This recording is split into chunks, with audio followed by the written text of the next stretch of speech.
Well, we're going for a cart ride, and we are sitting inside the cart.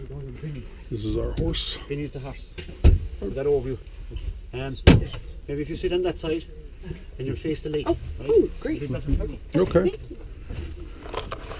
We're going to go around. This is the Killarney National Park, so it's the National Park of Ireland. And that's the manor house, which we can tour later. And this is our driver. Look at that, it's got reverse. Fine. Sean, look at it. Thank you. Oh, nice turn radius. Well, that was more the driving now. That's skillful driving. Watch him in. Right. I would think that these horses probably know the route by now. Huh? Saying anything till this evening? Are you staying in the B&B? Yeah, we're moving on today, but we wanted to do this. Yeah. Have you been into the house? No. Okay. I'll give you a brief history. I'll try not to bore you with it, alright? It was built in 1843 by Henry Porter Harper. He was a Welshman. Now, it took 5 years to build and it cost £30,000. Sometime after building it, he invited Queen Victoria. She came in August 1861, but she only spent 2 days here. When she went home, her husband Albert got ill and he died in November. So they've been here in August and he died in November. And she completely forgot about her visit here after that. This guy got no title, no financial benefit whatsoever. Wow. So it didn't break him because his family were very wealthy and they could carry it. But, whoa. Verbal commands, knows those too. Hello.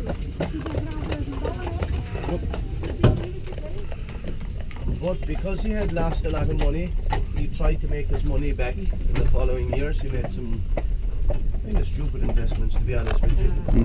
I know the feeling. And Drank a little too? Huh? Drank a little? Well, maybe. I'm not sure about that, but God only knows, you know. But he went broke anyway. The bank took it off him and they sold it to the Guinnesses in 1899. The Guinnesses just bought it as an investment, used it as a holiday home and sold it again in 1910 to William Bourne from California. He bought it for a wedding present for his daughter. She married Arthur Vincent and they lived here from 1910 to 1929. In 1929 she went back to America to visit her parents.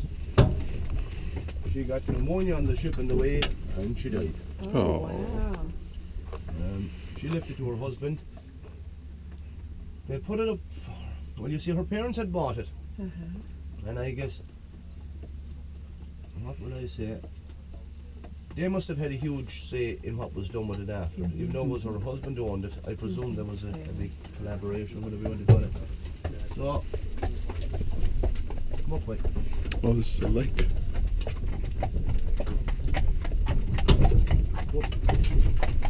So they put it up for sale in 1930, but they couldn't sell it.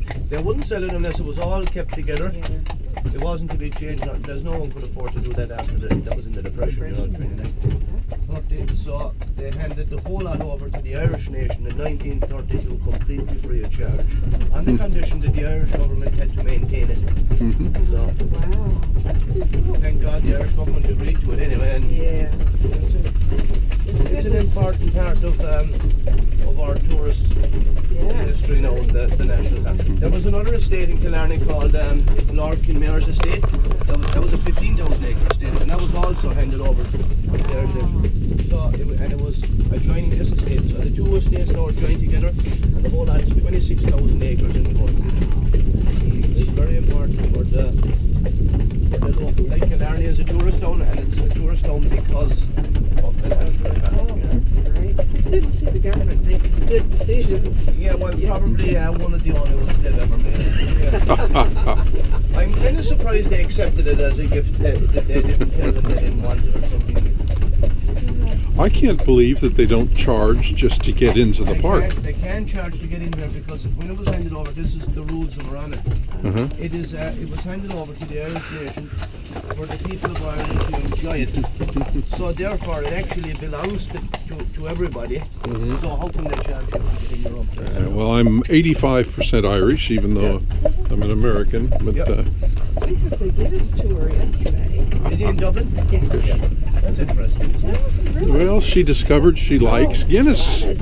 You like it? Yes, she's not a beer drinker, but she likes Guinness. 1759. That's quite a history. Mm-hmm. It The is, isn't city it? I'm from, Vincent, Indiana, in the States, it was founded in 1732. So, Before the train. yeah. Uh-huh. Yeah, that was part of the. It was a battlefield for the French and Indian War, and then also battlefront in the War of 1812 when those nasty British people tried to come back into the United States and take it back. Yeah. Didn't work. Well, Ireland's very similar to the United States in that you won your independence from the UK in 1919. 1922. 22, okay. Did it begin in 1919? 16, okay. Yeah. Yeah. I don't know. I have no idea of why my Irish family came over from Ireland. It was before our Civil War, so it would have been in the 1840s. Was that the potato famine? Oh God, that was the potato famine. That was the big one then, yeah. Yeah. Yeah. Potato famine was, well, this is the whole thing. Like, Mucker's house was built in 1843. The famine was 45. Mm-hmm. 45 to 48. Mm. It was something like that. Well, our population dropped from 9 million down to 4 million. So that's why I think they probably split equally between the United States and Australia. A lot of Irish in Australia. a lot of Irish. That's Yeah. right. That's right. Yeah, but I couldn't swear, but I think it would be much more American than Australia. oh yeah, yeah. There's so many Irish 70, names. 30. Oh jeez, Mhm. even more. Well, I'm not sure of that. Yeah. I saw a news article. They just found a skeleton that was wound up in tree roots. It was like 1,000-year-old skeleton. Quite good. The tree was 215 years old. It's Northern Ireland. No, it wasn't Northern. It was- Colin. Yeah, no, it's in the Republic of Ireland. Yeah. Yeah, but close to Northern Ireland. No, it was Northern Ireland. The tree uprooted, and when it uprooted, the skeleton came with it. He'd been buried. The young man had wounds, like knife wounds on his ribs and hands, Sword. Yeah, sword. yeah. They don't know if it was a battle or just a fight, but the young man had a Christian burial. But he got the tree, 200 years later. That came weird. along and Mhm. Took it up. Yeah, but the wind blew the tree over. Oh my God. It was wild. His leg bones stayed in the ground. And You can hear this. It was It's on the internet, so it has to be true. Has to be true. No, it had pictures. It was on some national news. Yeah. It had pictures of the big root ball. And, Yeah. So she goes, "Let's go." That's interesting, isn't it? yeah, it's amazing what they can I'll show you this do. lake. This is the Mucker's Lake, also known as the Middle Lake. You've got 3 lakes in the park. You've got the lower lake, the middle lake, and the upper lake. This is the middle one. It's roughly about 600 acres in size, and it's 380 feet deep. It was formed by glaciers. The ice age. It's deep. It's deep. As lakes go, it's very deep. Like the lower lake is 5,000 acres, which is much bigger than this one, but it's nowhere near as deep. The mountain up here to my left is Mangerton Mountain. That's not the peak, but it's about 2,800 feet high. The one straight in front of us is Cork Mountain. It's 1,756 feet. Pretty. Looks like that'd be difficult to climb.